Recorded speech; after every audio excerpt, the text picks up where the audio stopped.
Hey, Whiskey Fancies, I'm Chris. And I'm Kara. Kara, what do you have today? We have Wild Turkey's Father and Son. How wild. It's 13 years old. That's pretty wild.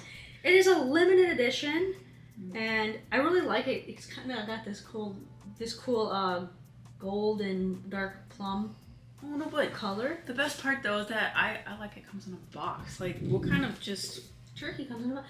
It says travel exclusive at the top. Yeah. There's a lot of fun things. I have to say, I've never seen this in a bourbon, but on the back there's this little infographic, and it says there's 34 standard pours in this model. Oh, that's cool. What kind of pour? Is it like a baby pour? I don't know. It says actually, it's a liter, so that actually is that a liter? Sense. Yeah. Oh, that's why it's so big. I know. I thought it was just me. Ginormous for a little bit. Okay, I have a question. Ooh. So if it's 13 years, and Turkey usually pretty much has the same mash bill for the bourbon, right? That's what that's my Supposedly. impression, I believe. Except I think there's one outlier, and that's that mesquite one. Huh. Do you think that this is the proof down version of, you know how they have that 13-year that's like a barrel proof batch or whatever that is? Their exclusive master. Yeah, with series. like the blue. Is it master series? It's so it's Father and Son. And it has Jimmy Russell and Eddie Russell's name on it. So maybe they picked them together. It says it's their choice, so that leads me to believe it smells really good. Doesn't it? It does smell good, but it also does it have a little butterscotch? I get buttery cherries too, like a cherry. That's the weirdest Butterscotch. turkey I've ever. Butterscotch and cherry, not butter cherries. That sounded weird. That I was actually like thinking of like some dessert with a butter cherry. Maybe like a cherry pie, maybe. Yeah, like a buttery crust. Yeah. Ooh. That's where my mind went. It's actually deep. It's very. Now that I say it, it's kind of like a cherry streusel dessert. Something that has a little pastry crust, right? It doesn't smell like a turkey to me. But however, I just got another zing of. There's something, but it's soft. Cherry It is soft though. It's very soft. So the only thing that's kind of a little bit of a bummer, but I'm sure it's fine, is it's only 43%. So I do get a lot of interesting cherry. Now, even though it's 43%, I think that'll be fine. So we'll have to see. I was gonna say is. We have a couple Wild Turkey bottles, but I think I've only tried the 101 and maybe a Russell's Pick. We have a pick, and then just what's the dark? It's a single barrel. Single barrel. But it's the higher proof one, right? Or yeah. is it the Isn't same? that the pick? We have a pick and a regular one. Oh, but they're okay. still all single So barrels. it's all just whether or Russell. not So we've only really drank mostly Russell's Reserve. So so when we say it doesn't really smell like turkey, we don't have a lot of reference for that statement. But I do have to say that what I'm equating on the nose for me, you know, like some Scotch, because they are lower ABV, they have like this nice, well-rounded on the nose. Yeah. This is what it's reminding me of, but in a bourbon form. So right? That's where I'm torn. Sometimes I like my bourbon higher proof, but because you have such higher proof, you do have more alcohol. So it's sometimes it can be hard to smell past that alcoholic zing, you know. And when you're a little bit lower proof, it's a little bit easier. There's no alcohol in here. There's a little, but not much. It turns more of like a honey to me on the nose. Zing. I can't wait to taste this. Can we go in? Because I forgot what it tasted like. It's pleasant. You guys a lot of cinnamon? I don't actually. Oh. I don't know what that is. I get like the woody cinnamon. I get woody on it, but... Oh, cinnamon toothpicks, you know? Woody cinnamon. Oh, I don't get that. No, it's right in the front. And then goes a little barrel bitterness on the end. No? No. I don't know why.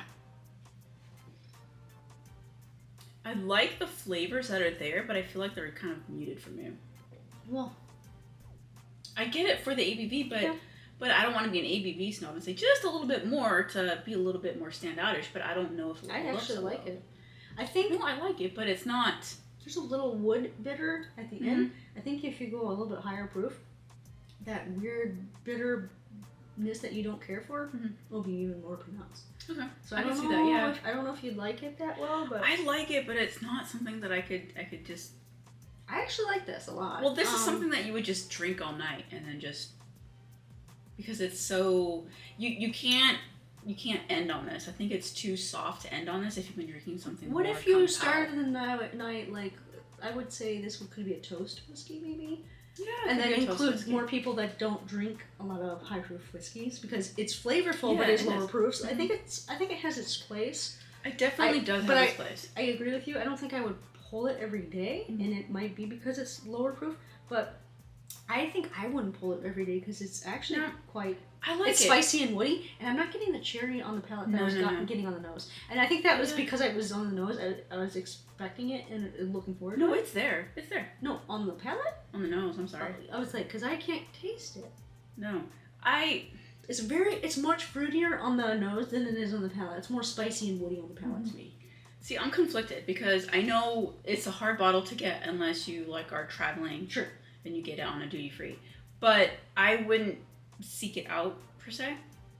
Right, if you're on unless this is your jam. If you have but a I can't flavor. see this would be like your jam compared to some other things, and that would be similar. Yeah, it might be a fun thing to experiment and grab if you're maybe on a layover international flight. Yeah. It might be fun. I think I tend to agree with you. I wouldn't go out of my way to get this because Turkey has so many awesome products that are already readily available. Now, we've never had, is it the Master's Keep? We've never had any of the Master's Keep collection. No. Those are a little harder to get, but I hear some of them are really great, and then some of them will be slightly off profile that people like a little less. So, I don't know. I kind of feel like the standard run of Wild Turkey is where it's at. But I do enjoy this. I don't mean to talk shit about it. I you do weren't. enjoy it. You weren't. But I'm thinking just because of the rarity of how hard it is to get, unless you're lucky that you're in a duty-free airport that carries it. Because not all duty-frees are going to have the same stuff. That's true. But I would be hard-pressed to go out of my way to find another one. Agreed. Yeah. I enjoy it. I enjoy it, and we will finish this with no negative comments about it. 100%. Because of what we got it for. Yeah. But I wouldn't go out of my way to get another one. Like I do enjoy it. It's just not. It doesn't have that something extra that maybe I thought it might have. Yeah, the presentation makes it feel like it's got a little extra specialness. The palette is a little underwhelming if your expectations are really high. I don't know.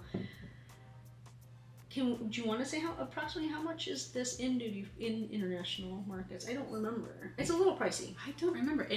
It's actually gotten a lot pricier now. Okay. That's a shame.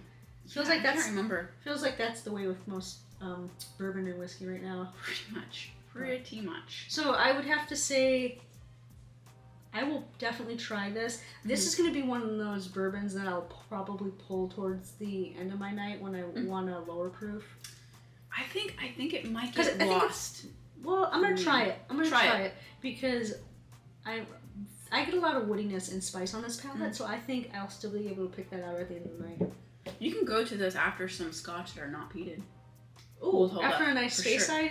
Yeah. Oh, for sure. But I'm not sure some like really strong bourbons might, because it might just make this too underwhelming. Yeah. Or just all wood. Yeah, like it might hide what the complexity is. Smell the nose again. It's starting to smell a little dusty.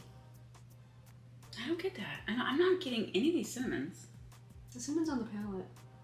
It's just right in the front. It was the first sip. No.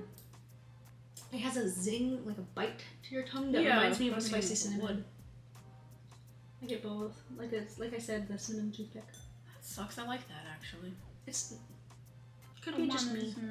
Maybe it's just me, but I get a little bit of that. It's kind of fun. So, have you guys ever had Wild Turkey, father and son? What do you guys think about Wild Turkey products? And are the special editions, limited Master Keep editions, are those worth getting? Give us a comment below, and while you're down there, give us a thumbs up.